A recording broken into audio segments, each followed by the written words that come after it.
Good evening, UK Crime Book Club, and welcome, Michelle. Do you want to introduce yourself? Hello there. Hi. My name is Medhat.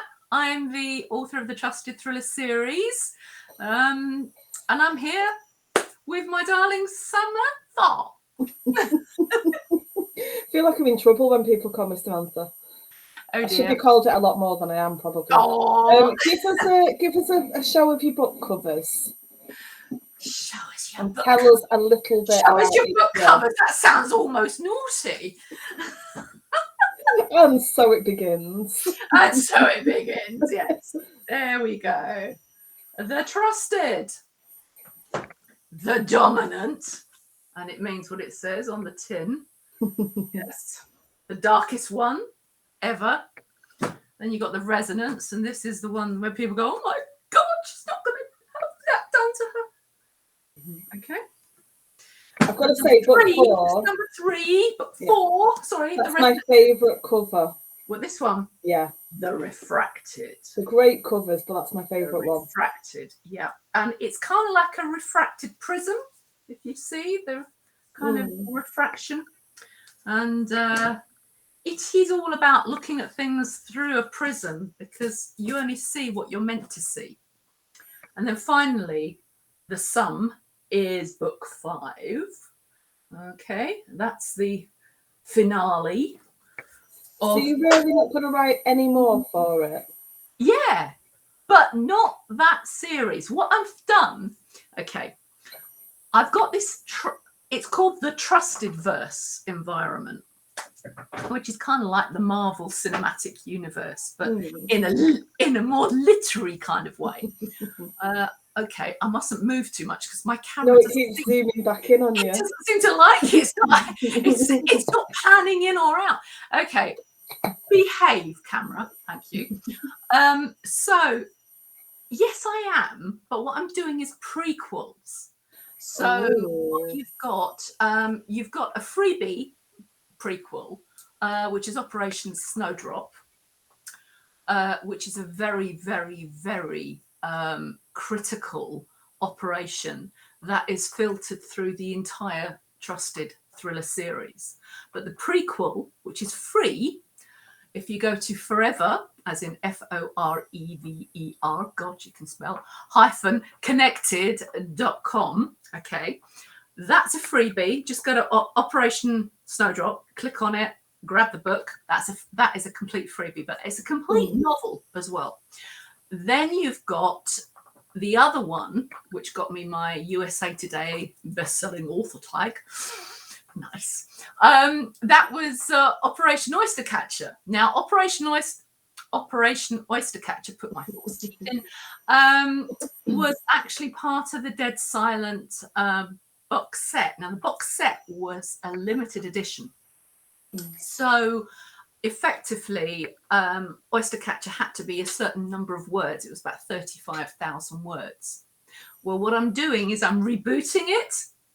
Okay. So it's going to be much, much larger. So it's Oystercatcher, it's Operation Oystercatcher 2.0. And it's going to have lots of new missions in it and stuff like that. And then I've got another one, which I'm working on at the moment as well, brand new. So there will be a few more sequels, okay? And maybe some of the characters themselves, the likes of Matt Kinley, Sam Noor, some of the other MI6 agents, they might have their own kind of spin-off kind of novel things. But the Trusted Thriller series, any further than the sum, that's it. That is its, life. And then I'm going to go on to something completely different, which is going to be a sort of a cold case murder mystery thing. But that's going to be based in Devon, and I because I've had a place down there for 14 years in Exmouth. Beautiful. Gorgeous, absolutely gorgeous. Well, my parents, they lived in Exmouth for a long time, basically. So I got a place down there with Sam, my hubby, which is why I don't call you Sam. I call you Samantha. That's fine. I don't think my brain can cope with Sam and Samantha at the same time. Sam and Sam. Oh yes, which one am I speaking to? Anyway, so that's going to be on the cards for next year. That's a totally cold case, very, very different. It's going to have an interesting couple as well. Not quite the way Sam and Ellie are, but something along that vein. Somebody said that we've frozen on screen, but Christ. Have we? We appear to have. Have we? I've got it on my phone as well, so that I can see the comments, and we do appear to have frozen. Oh, quite a nice freeze. Is it? What I'm going to do, I'm going to refresh. Yeah. So stay where you are and smile. Oh no, hold on. Anybody looking? Moving again. Deranged. I've gone. No. What's happening? I don't know. Well, let me have a look. We seem to be moving again now. I don't know. If somebody can, well, nobody's let us know that we've started moving again. This is fun. I don't know what's going on. Oh, right. Okay. Do you want... I'll refresh and let's just refresh. I don't know what's going on, but anyway, it'll be fine. It'll be fine.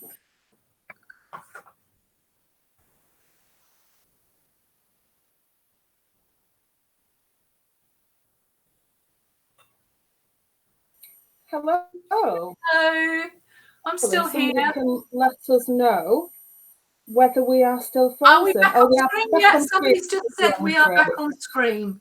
We are back on screen. What a week of things, of technological... Never mind. It's the way it goes. So let's start with what else you do for work as well as writing. What else do I do?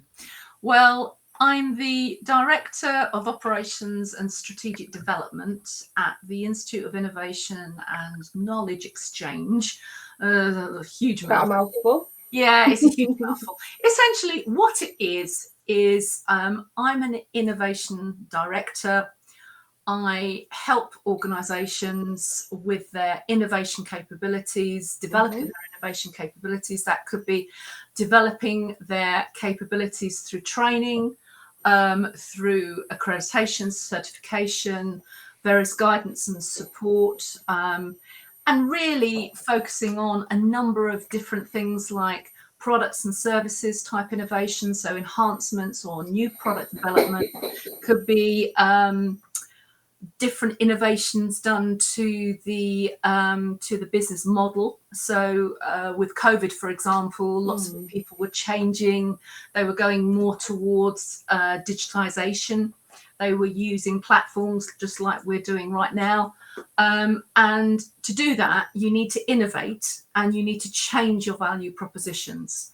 And you need to focus around your own capabilities and actually see where your capability gaps are and then close them. So it's the kind of support and engagement and guidance, all that kind of good stuff. And I do it across a number of sectors, transportation, life sciences, all kinds of different things, construction, logistics, which has had a huge changes.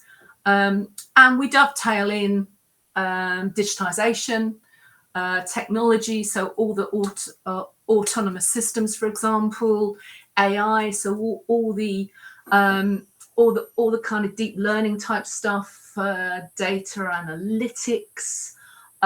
So there's it sounds a long job, and it is a long job, but it's very, very exciting. Work for different governments as well. And it's all about helping to get more from less, to improve profitability, to improve capability, and to improve productivity so that everybody can have more money in their purse when they go home at night, basically. You know, that's it. I'm just hearing somebody being shushed somewhere. It's like they've forgotten what I do some evenings. So when did you decide that you were going to start writing? I've been writing for a long time, but I've never done anything with it. So my first time I ever wrote, I was about 4.5. And it was after I had this kind of like dream feeling that my grandfather was very, very close to me. I didn't know that my grandfather had actually died in the night. And I woke up and he was in my mind. And I said to my mum, again, I was only 4.5, and I said, "Oh, Mum, Granddad was holding my hand all night." And she said, "Well, that's impossible, darling, because unfortunately he's now with the angels." And I said, no, he's not. And I was as argumentative then as I am now. Essentially, I then delivered a poem, which was my very first thing that I'd ever written in my entire life. Obviously, I mean, 4.5, you're sort of not exactly into writing novels. But it went something along the lines of, "When I sleep my beautiful sleep, I see and hear things in my dreams of people I no longer see and voices I no longer hear in my sweet, beautiful sleep." That's what I wrote when I was 4.5. And it was obviously channeled through my grandfather. My grandfather channeled through me, because no way a 4.5-year-old was going to be able to write that kind of stuff. Well, I don't know. I mean, I'm a bit of an oddity anyway. But my mum stared at it and she was like catatonic. She was literally dumbstruck, and she didn't realise what had happened. And really, from that point on, I was writing all the time, whether it was poems. I got into, when I was 9, I really used to enjoy the famous 5 type stuff, and I think it was the Adventurous 7 or something like that. There was a whole brand of different kind of short stories written by Alfred Hitchcock. I don't know whether you remember them or not. I think it was the famous 7. It was like the famous 5, but it was a little bit more risque. Right. And I got into them, and then I started writing my own. And I remember we went on a family holiday to Tenerife, and I sort of was exploring, and I found caves and things like that. And I wrote this amazing little story about this woman who lived in a cave, and her thing was ripping the heads off kids.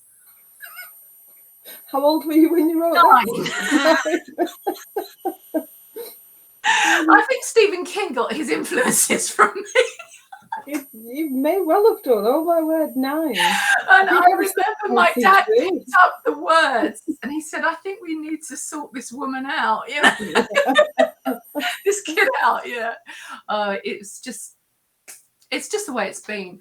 And I know when I was 15, I did write a book, but it was my own thing, basically. And I had a bit of a falling out with my mum at the time, so she took the whole thing and burnt it. And it was written on a typewriter. This is, you know, I'm giving away my age now, but there was I had a typewriter. Huh? I had a typewriter.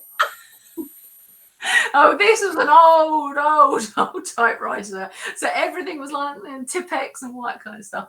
So yeah, we had a falling out. It was always like creative disagreements, because she loved, you know, writing, and she was always into poetry and stuff like that.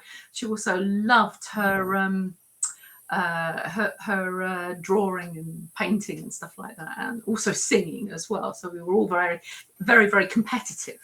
But we had a massive falling out. She took the book and just dumped it on the fire. Book burning of your daughter's book. Yeah. And do you not remember any of it? Yeah, I do actually. I do. I mean, it was really unusual, really unusual. But it was all kind of like centered around this guy who was the devil. Okay. And he was embodiment of the devil, but what he was doing is he was trying to con old ladies and old gents out of their life savings. But the way he was doing it, he could sort of like connect with them, you know, kind of like what Lucifer. I mean, he was really, really bad, and obviously Lucifer and the TV series, when he says, "Tell me your greatest desire," you know, sort of thing. That's exactly the kind of thing that this guy was doing. But he was not saying, "Tell me your greatest desire. You are going to be, you know, under my control," kind of thing. You know, it's very, very paraphrased, but that was the idea. And there was this young teenager who was trying to suss it all out, because there was too many of these people that were gradually dying, these elderly people that were dying, and then suddenly he gets all their fortune and stuff like that. It wasn't a case of they were living in mansions or anything like that. They were, you know, just in good sized houses, but they didn't have anyone. That was the key. They had no family, they had no daughters or sons or anybody around them. So they were completely at the mercy of this, you know, seemingly nice gent. But he was actually more like the devil, more like, you know, sort of Beelzebub kind of thing. You know. Quite a thing to write at a young age. We've got some hellos. So David Gilchrist, hello David, says hello. Andrew Hooching, hi Andrew. Hello. Philip Jordan's watching. Donna Morfitt says, "Hey Mish, hey Sam." Hello Donna. Hello darling. So when did you decide, when did you first get the idea for The Trusted? Oh goodness. Now, and I'm going to be asking you as well, at what point it went from a trilogy to a series. Yes. Now, The Trusted, it started in an earlier form, but I don't want to mention what that form was. Okay. There are a few books still around that had that previous format, and I've tried to depublish everything basically, but unfortunately, because it was done through another publisher, it's always a bit of a pain basically. Right. But I don't want to say too much about that, but that was the vein of it. But it was a very, very different story. And then I knew, okay, I'm going to add this, I'm going to do that, I'm going to do this, I'm going to do that. So really and truly, the bulk of it was done 2018. So 2018, from 2018, I was running around all over the world, and I was in lounge. I can remember I was writing in a lounge, and there was kids in front of me. What is she? She's a school teacher. She looks like a school teacher, and they were all having, because I was frantically writing, and they thought I was marking papers or something, and they were, "Do you think she's a school teacher?" "I think she's a school teacher." And they were taking bets or something, and I looked up. I said, "No, I'm a writer." But I can remember so many times I've been on planes or trains or whatever, and I've been in waiting rooms and I was writing away.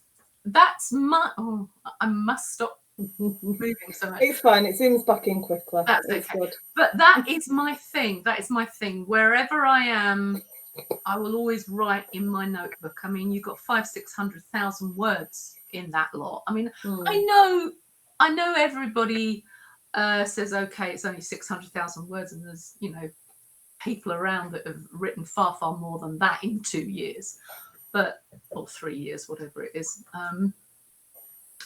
But I've had a 7:30, 8 o'clock to sometimes midnight kind of job, you know. So anyway, it is what it is. It is what it is. I would have liked to have written more. And you will write more. I will write more. All that's in the way is time. But I think one of the things about The Trusted is that it has taken a life of its own. The whole kind of series and how the characters have developed over, you know, from the very beginning, when you've got, you know, Ellie Nor driving her Porsche and cutting up someone and literally jumping the lights at a T-junction. I've never done anything. 130 miles an hour. I'm assuming this isn't from experience. I won't ask.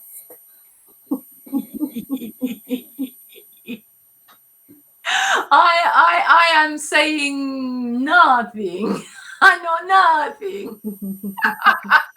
So at what point did it go from a trilogy to a series? You can blame Paloma Faith for that. Because literally, I was finalizing The Resonance, which was book 3. And I was playing around with the last few chapters. And I had Paloma Faith on. And she sang, do you want the truth or something beautiful? Do you want the truth or something beautiful? Oh my goodness. This is not enough. The resonance is not enough. That's it. Do you want the truth or something beautiful? And that was the moment the Refracted was born. I don't want to tell you too much because it'll spoil the whole thing, but it's not called Refracted for nothing. Okay. It is about the splitting of perception. Okay. You think you know what's going on. It's totally different. There is a beautiful view, not necessarily the truth. So when you're starting off, yeah, are you a planner? Yes. Are you an insane planner? I mind map everything. Right. I absolutely mind map everything. So all the chapters that I've done throughout all of these books have all been mind mapped. And it's phenomenal because I know what's going to happen in each chapter. I know the interdependencies. I know what the characters are supposed to be doing. Sometimes they will go on their own little alleys. They will just take their own path. But I would say 99.9% of the time, they will follow the mind map that I have decreed for them. It has to be like that because they are so complex, Sam. They are so complex in the fact that you've got different characters doing different things. In the resonance, for example, there is things happening interdimensionally. There's things happening in the US. There's things happening in the Iraq-Iran mountains, in Zagros, and they're all happening at the same time as well. So you've got to have that kind of clarity of view. If you don't, then you're going to get yourself into a hell of a pickle. And I'm not a pickly person. You could pickle me, but God, I'd look dreadful. Anyway. Andrew has asked a question. He says, always wanted to know this, Michelle. Over a period, if you have 4,000 words down in a draft, how many chapters is that, please? As everybody at UKCBC, I read crime novels. Some are 40 chapters or 50. Hope I've explained this from Andrew. So, yeah, your chapters are quite short, aren't they? They're very short. They're very, very short. I normally have them short for a particular reason. It helps the momentum. Yeah, definitely. And you feel like you're moving quickly. And also, it's blasting you. But also, a lot of people have read these and they've been on the tube and it's easy. You can get to a point. You can get to the end of a chapter very, very quickly. And you feel like you've got somewhere. Whereas some books you might be reading about 15, 20, 25, 30 pages of a chapter and you never get to the next one. And you kind of like feel, what the hell's going on? I mean, they may be fantastic books and often they are, but it's just the way I write. The chapters are a little bit longer, but not that much longer. I mean, we're talking about probably about 2 to 3 pages. It's about 3 pages in the Trusted, isn't it? Hang on, I'm just going to have a look. See, mine's on my Kindle, so it's hard to kind of, doesn't work the same, does it? No, it's all right. Okay, so we've got chapter 9, which is a page. Chapter 10 is 3 and a bit pages. You have chapter 11 is a page. Chapter 12 is 2 pages, I think. Or is it 3? No, it's 2, I think. Yeah. And then chapter 13's 2. Chapter 14's 2. So they are very, very fast. Very, very fast. And then you've got some chapters will be slightly longer, or depending upon what's actually being said. But more often than not, you're probably talking about 1,300 words will be a chapter, essentially. And you really do whip through them quickly when you're reading. Oh, yeah. Yeah, the pace is definitely there. Oh, yeah. I mean, you know, readers talk about it being a roller coaster ride on steroids, you know, and you're like, and that is exactly the feeling that I wanted to convey. So it's kind of like my signature as well. You know, it is very graphic, very visceral. You do feel like you're being thrust forward. Kind of like what's happening to the characters themselves as well. You know, so there is a real kind of almost metaphysical thing going on, or you've got that kind of kinesthetic happening, essentially, you know. Yeah. When you get started, before you do all of the planning, how do you know when the seed of the idea is enough, that it's providing enough material for you? Wow, that's an interesting one. I play around with ideas. So, for example, the current one that I'm writing at the moment, Operation Whiteberry, that is actually building on a few words that are in the resonance. Okay, just a few words. Okay. That actually Salem says, I've used that as the kernel for the entire book that I'm writing. And I'm playing now around with the technology, that it's going to have a lot of fintech in it. There's going to be a massive amount of like deep faking as well. So lots of... For anybody who doesn't know what a deep fake is, explain it, because I was stunned when I saw the first one. Okay, well, deep fakes are, say like I'm talking to you now, okay, what happens is a deep fake is effectively run by artificial intelligence. They're called generative adversarial networks, okay?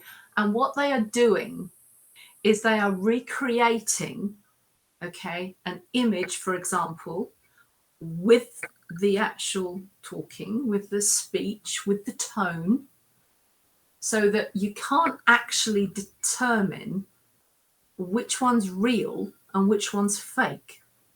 So you see this quite a lot on kind of things like Saturday Night Live and some of the YouTube type stuff. They've done it with Trump. They've done it with Obama. They've done it with various heads of state. I think they've even done it with our MPs and PM. And that was the one that I saw. It was the last election, and it was, and obviously we don't do politics, but I don't think this really counts. No, it's not. We're talking about technology. Yeah, it was Johnson and Corbyn wishing each other well. That's right. But it was completely fake, and I was stunned that you could do that. Yeah, I mean, it's not easy. You need a lot of processing power. Thank goodness for that.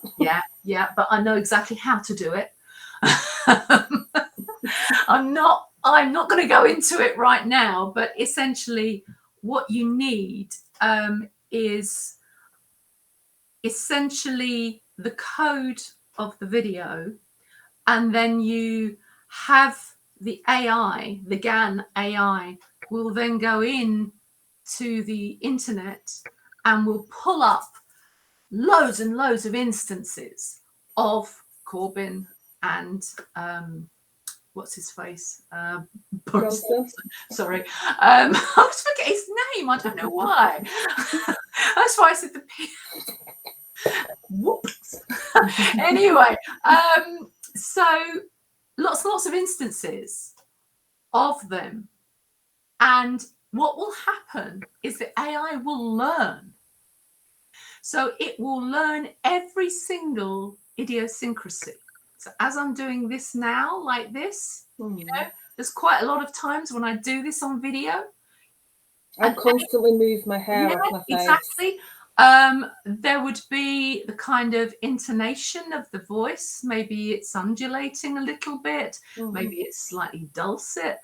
That will just go through, and all those instances will then be remapped, and there will be instances then created by the AI, and the AI itself will then self-reference itself in a reinforcing way. So it will then self-learn, and it will then generate further videos that have been created from its own understanding of those millions upon millions of videos. Okay, so it's a huge amount of data that actually goes into it. And then it will self-reference itself. It will then self-learn. It will create videos that are fake, and then it will self-learn again, create, self-learn again, create, self-learn again, until you actually get, and it will be pulling in more and more data at the same time. This is why it's called generative adversarial network, as opposed to a CNN, which is a convolutional neural net, which is one of the things that is mostly used around reinforcement recommendation systems that you have on Amazon. That's how Amazon works. Okay, it uses a convolutional neural net that runs on recommendations and then reinforcements, and that's the reason why people get into Facebook jails. And I mean, that's a tricky one as well. No, it's fascinating. It's absolutely fascinating. And yeah, Facebook's quite a tricky one at the moment, because I know people who've had that beautiful image of Marilyn Monroe with the white dress billowing, and it's been deemed as inappropriate, and Facebook have banned them. Yes. So it must be incredibly hard to get that kind of thing right. What's happening, I will tell you what's happening here, is because somebody somewhere has started to say that that's an inappropriate way to show the female form, and that has been reinforced and reinforced and reinforced, and then you've got the Me Too agenda come through, and then you've got other aspects, and then you've got an associative environment around women being heavily sexualized, and that then connects back to this innocent picture of Marilyn Monroe. And then the AI says, don't like that, we must block that because it's no good, it doesn't meet our, sorry, I'm going into AI language and I'm using a robot, and I have no idea why, because most AI talk exactly the same as I do, in fact far better, to be quite honest. So there we go. I didn't think this was going to be AI. Do you know what? I honestly could not have predicted. No, couldn't have predicted where our conversation was going to go from everything else we talk about. All the stuff we talked about in the last week or so off camera. I know, it's fantastic. You can't predict what's going to come out of your mouth, and you can't predict what's going to come out of mine. That's fantastic. But that's exactly the way it should be. You should not be preempting. Make it spontaneous. Absolutely. Makes it less dull. You don't want to be dull. I've never been told I'm dull. One of the questions we've asked more recently is, what was the last scene that you wrote, and can you tell us without it being a spoiler? Oh my god. Okay. I don't know whether I can tell you because it's quite. Can you tell us from before or the next scene? Okay, I'll tell you what I've just done in Oystercatcher. It's taken place in Leblon, in Rio de Janeiro. This is the home of the billionaires, of the billionaire playboys, the hardly clothed, gorgeous-looking women who are waiting for their money chip, basically. And it's with Sam Neill. He's blonde because he's undercover. Obviously, he's and he's supposed to be trying to buy something, and I'm trying to remember what the scene is now, because it's all around the nanomask. This is literally a next gen nanotechnology kind of mask that he's trying to get his hands on. And he goes to the club. It's called Volcano because it's full of hot people. I like that. And he's trying to snatch this nanomask from the head of security, or the chief security advisor for the Brazilian president, who's trying to buy it for $20 billion. As we all do at some point during the day. As we all do. And there's this other guy, Steinmuller, Dr. Hans Steinmuller, who's a top nanotechnologist, and he's there because he's trying to make sure that everything's done correctly, and there's good old Sam Neill in the background waiting for the right point to strike, basically. So that's what's happened so far. But I like it. Yeah. I know one thing that you do like, the technology and the innovations that you use. Yeah. You do like them to be possible. Yes. Yeah. So how do you go about that? I extrapolate. Okay, so I know a lot about science and engineering and technology, obviously 28 years worth of, although I read at university finance and law, but then I just got into effectively the whole kind of science, engineering, technology when I got pretty bored with accountancy, corporate finance. It didn't do anything for me. I then got into corporate law. That also didn't do anything for me either, despite the fact that I studied the damn thing. And it really didn't work for me. So I ended up, and you'll recognize this because it's in the trusted, I got a job. I walked in to a small electronics industrial unit within a university. So it's not IBM, but it was in a university. And I saw at my interview, as I walked in, it was for a marketing position. Knew nothing about the thing, but I just blagged my way through. However, when I walked through, there on the panel in the middle was Sam. And I didn't know him from Adam. I didn't know whether he was, gay or straight, married or single. And I didn't care. He was going to be mine. And I wasn't bothered whether I was going to get the job or not. I was going to get that man. And that's exactly what happened.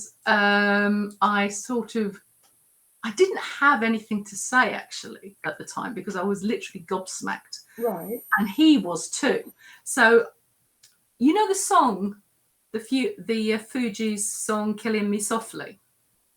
Well, that's our song, because I was literally being killed softly. And I've told this to London's Capital Radio Live a good many years ago now. But it happened, and I fell in love at first sight, and so did he. So he obviously gave me the job. It was a unanimous agreement from the rest of the panel, because I said all the right things, although I didn't think I was saying actually anything. But I think they could just see by my passion, but it was a passion for something completely different. So it really went well, and that was my first foray into the world of electronics. And within a few days, I ended up selling chips that we were developing. This was the very, very latest kind of chips that enabled the likes of the iPhone to be created. Oh, that's sound. No, he's gone. Yeah. You see, he goes dark. Anyway, so that was really my first foray into the world of electronics and the world of engineering. And 28 years on from that, well, almost, 28, 27, 28. I've been able to accumulate a lot of information and a lot of knowledge, a lot of experience. So therefore, when I write something, it's going to have an authenticity about it. But what I do is I know the science, I know the engineering, I know the tech, I know where we are currently. I know enough about where we could potentially be. And then I extrapolate that point. So I remember I was over with MIT a few years ago. I was talking to some professors over there. This is the Massachusetts Institute of Technology. I've always used acronyms my entire life. It never even occurred to me to ask you to explain that one. Well, some people won't know it. So, yeah. You know, I've got to be careful of things like that. But we were talking about neuromorphics and the way in which chips that can actually be run from the brain is actually going, and, you know, what's going to be needed. And obviously the next big thing is going to be Skymian, and Skymian's a key part of Oystercatcher. And I'd already written the outline of Oystercatcher when I was in MIT, when I was talking to this guy, and I was having a chat with him and said, do you think that's possible? And he said, yeah, I think so. In about 20 years' time, maybe. I said, yeah, good that'll enough. work. Good enough. So that's the way I do it. I understand what I know. I take it to the edge, and then I push it further and further and further. You've got to remember that the whole trusted verse is in an alternative world. Although I have dovetailings of things like 9/11 and Al-Qaeda and all these kind of things, but there is a very different world. I mean, the whole kind of world of holograms and holotab and this acceptance of AI is much, much higher, much higher than actually what we're using at the moment. I know one of the, I'm moving on to a question Kaz likes to ask. And she likes to know if you would like a graphic novel version of your books. It would maybe take 4 or 5 per book. There is so much going on. So is that something that would interest you? I think that's amazing. I think a graphic novel of The Trusted would be fabulous. I mean, you know, I can see that would really, really work. I mean, lots of people, obviously, they ask, when is it going to be made into a movie and everything else? And indeed, there is a screenplay that has already been written now. We're just going through the finer tuning, and there are some forays going on right now, but I can't say anything for legal reasons. Okay, you can come back when you can tell us. when I've nabbed Chris Hemsworth for the lead role. Or what's his name? The other guy who I really, really like from Salvation. Oh, what's his name now? I always forget his name. I don't know. I never know who anybody is. I actually know who Chris Hemsworth is. Absolutely horrible. Is it Santiago something? Yeah, I have no idea. I'm rubbish with names. He would make a fabulous Samuel. And Tom Ellis for Al Nadir's baddie, Dr. Salam Al-Duri. Yes. You know I'm going to have to Google actors now, don't you? I'm rubbish with names. Well, Tom Ellis is Lucifer. You know Lucifer? No, okay. Seen an advert for it, I think. Okay. I think he was also on that thing with the. Oh God. There's oh no, it's all right. It's gone. The thing is, if it isn't a rerun of Frasier or Only Fools and Horses, I've probably not seen it, or The Good Life. I love The Good Life. Love I it. love The Good Life. You know, my dad, identical to Richard Bryars. Really? Yeah, he was almost his spitting image. Wow. Yeah. So sweet. So sweet. See, we've done a segue, so let's talk about hobbies. Because Yes. you've got a few. Yes, I do. I've got a few. Let me show you. So I like painting. That's the oyster catcher. Oyster catcher. Yeah. I haven't got my other stuff because I was sorting out the camera. But let me see if I can bring it up on the old photos. I would have shown you on mine, but my battery must have gone below 5% because there is no absolutely light on my screen anymore. I should be able to pick them up if I can. Here we go. I mean, I can show you some of them. For example, that's Richard Ashton. He's the Prime Minister in The Trusted. I said looks like he plays rugby. Yeah. This is the baddie, Sabina. Yeah, she's gorgeous. There we go. Oh, she is beautiful. She is beautiful, but she is. No, I wouldn't want to be friends with her. I wouldn't want to be friends with her. No, she is. She is really, really seriously bad. That's President Treeborn. Here we are. That's it. It. That's President Treeborn. Yeah. So I was just trying to find some. Actually, I've already done the cool thing. I've actually picked up all the people that need to be playing. So here we are. Let's see. So we've got. Sorry, I'm going to pull it over that way. That's it. So we've got. Okay. Oh crikey. We've got. Oh dear. Never work with children, animals, and mishes. Right, here we go. I'm even giving the camera a hard time. So I recognise Piers Brosnan. I think that's it. Yeah, Piers Brosnan will be a Swada. The other guy, this is Pedro Russo. Okay. This, what's his name? Chris Hemsworth, I think it is, or Liam Hemsworth. I'm not quite sure which one of the Hemsworths, but he's going to be Matt Kindley.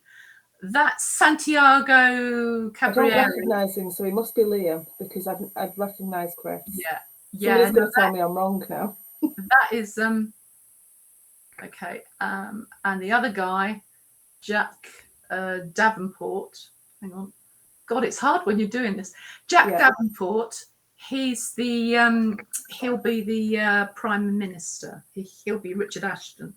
So, and we had on the other one was Ellie Noor. Ellie Noor would be Charlize Theron. Okay, I know Charlize Theron. Okay. Yeah, and the one from. Right, I'm just going to see if I can do it.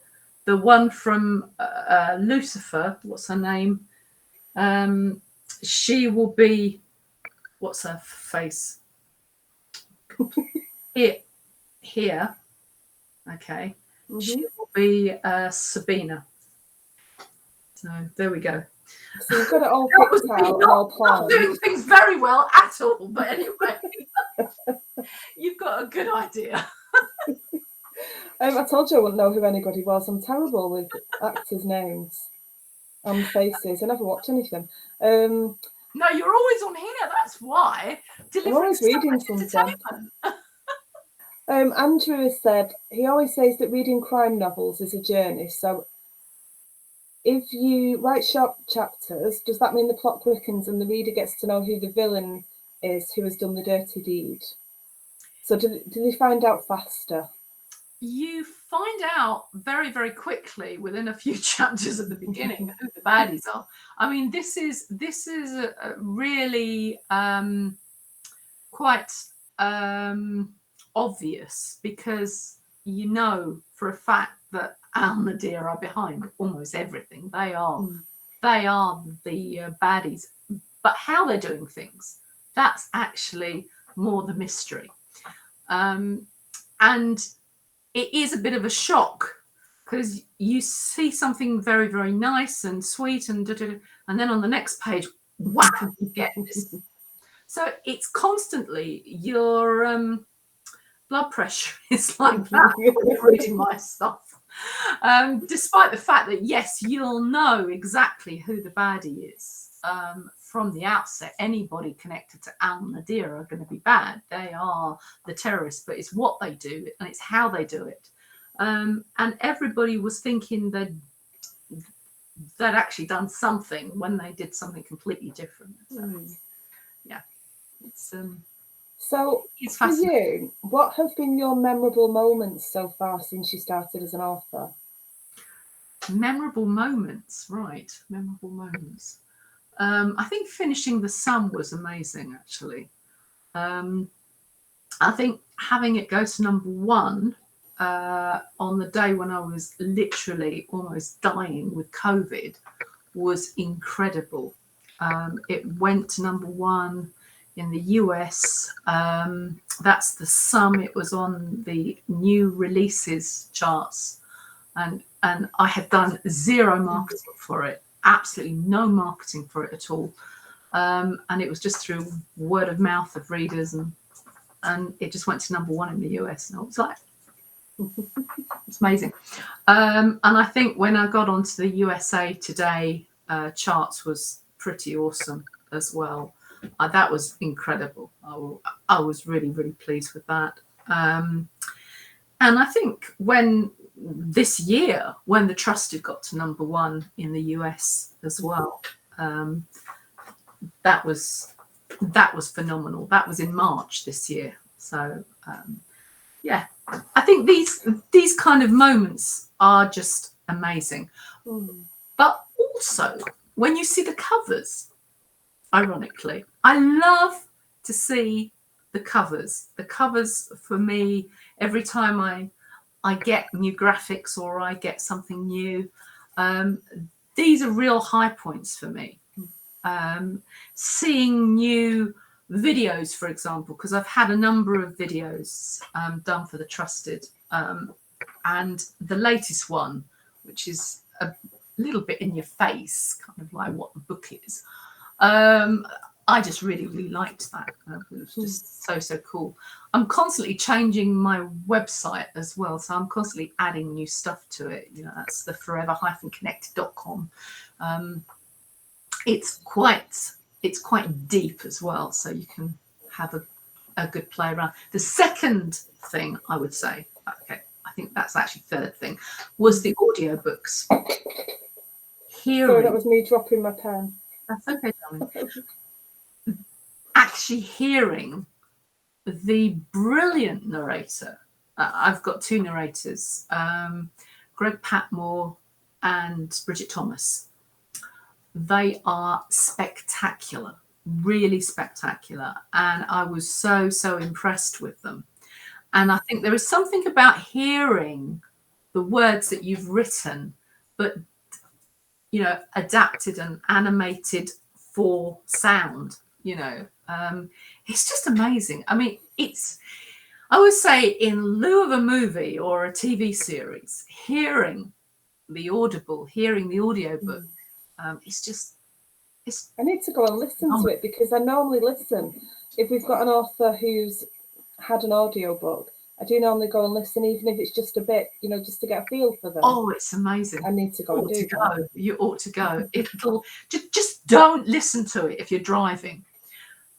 Somebody told me they were listening to The Dominant towards the very end of The Dominant, and they almost crushed their car. They almost wrapped it around, a street lamp, because it is that kind of like, I look forward to getting to that bit. Yeah. I bet I'll know exactly which bit it is as well. You might not. There's a lot of oh my God in it. Yeah, that's true. So we are coming up. We've got 2 minutes left of our hour. Wow. So would you like to give everyone a reminder of the covers? Yeah. And just talk a little bit about why they should go and buy it. They're so good. Well, I mean, if you like the X-Files and you like James Bond from 007, you will love The Trusted, okay? Because it is literally Bond meets the X-Files. It really is that kind of thing. Very, very fast moving. The other thing was 007 on acid with aliens, which is the other thing that a lot of people talk about, which is interesting. Here we go. This is Dominant. I mean, you know, some people avoid it because they think that it's going to have a lot of sci-fi, and then it doesn't, because the actual sci-fi itself in it is highly political, kind of like, if you think in terms of, you know, you've got the House of Commons and the House of Lords and all that kind of stuff. You've got something very, very similar going on in this interdimensional world. And actually, it's very, very real. It doesn't have a kind of a sense of weirdness or anything. I mean, it is weird, but, you know, it doesn't feel weird. I mean, there's nothing like, you know, Luke Skywalker shooting things down. It's not a space opera, okay? It is very much on a feel. And one of the things that people say is the way I mix the two. This is actually book 3, The Resonance. Essentially, it's seamless and it's almost expected. There we go. The Refracted. Wahee. Number 4. And number 5 is The Sum. And at 50%, things change significantly. And it's really weird. It's really odd because I didn't actually plan it like that. But my editor, when she was editing and we did a bit of a run through and she ran it through the system. She got it up on her Kindle. She said at 50%, it actually changes. And I said, oh my goodness, I didn't actually try to do that. But it happened like that. It's almost like another force is guiding these little devils, you know. Andrew's just put a comment on which has really made me chuckle. James Bond on acid, that's really made me laugh. Hope he does not get any on his clothes. What a way to end. Thank you so James much. Bond on acid. I mean, it is really quite amazing. Really quite amazing. It does blow your mind away. And it is very risque as well. It has got a lot of naughty stuff in it. Something for everyone. Oh, yeah.